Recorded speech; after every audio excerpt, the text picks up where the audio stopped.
90% వరకు ప్రేమలు ఫెయిల్ అయిపోతున్నాయి. రకరకాలుగా డిస్టర్బ్ అవుతున్నారు, జీవితాన్ని డిస్టర్బ్ చేసుకుంటున్నారు. మధ్యలోనే చదువు అటకెక్కించి చదువు పక్కన పెట్టి అటు ఇటు అయోమయంగా జీవిస్తే పెళ్ళైతే అవుద్ది ఎవరితోనో, తర్వాత వీళ్ళిద్దరే మళ్ళీ కీచులాడుకుంటూ నువ్వు ఎందుకు చేసుకున్నావు నన్ను, నువ్వు ఎందుకు చేసుకున్నావు, అప్పుడేమన్నావు నువ్వు, ఇప్పుడేమన్నావు నువ్వు, రెండు కీచులాడుకుంటూ ఉంటాయి. ఇలాగా 95% ఆత్మహత్యలకు పరిగెడుతున్నారు. దయచేసి అట్టి ప్రేమలో పడకుండా దేవుడు మిమ్మల్ని కాపాడును గాక.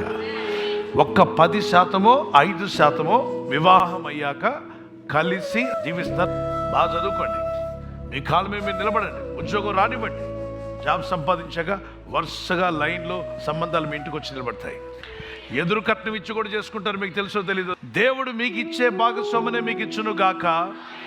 ఆదాముకు సరైన భాగస్వామిని ఎతికి తీసుకొచ్చి అవ్వను ఇచ్చిన దేవుడు, ఇసాక్కి రిబకా ఏర్పాటు చేసి వివాహం జరిగించిన దేవుడు, రిబకా అనే యవనస్తురాలకి ఇసాక్ అనే భర్తను ఏర్పాటు చేసిన దేవుడు. యవన కుమారులారా, యవన కుమార్తెలారా, మీకు తగిన సమయం ముందు మిమ్మల్ని అర్థం చేసుకునే భాగస్వామితో మీకు వివాహం జరిగించును గాక. ఆమేన్.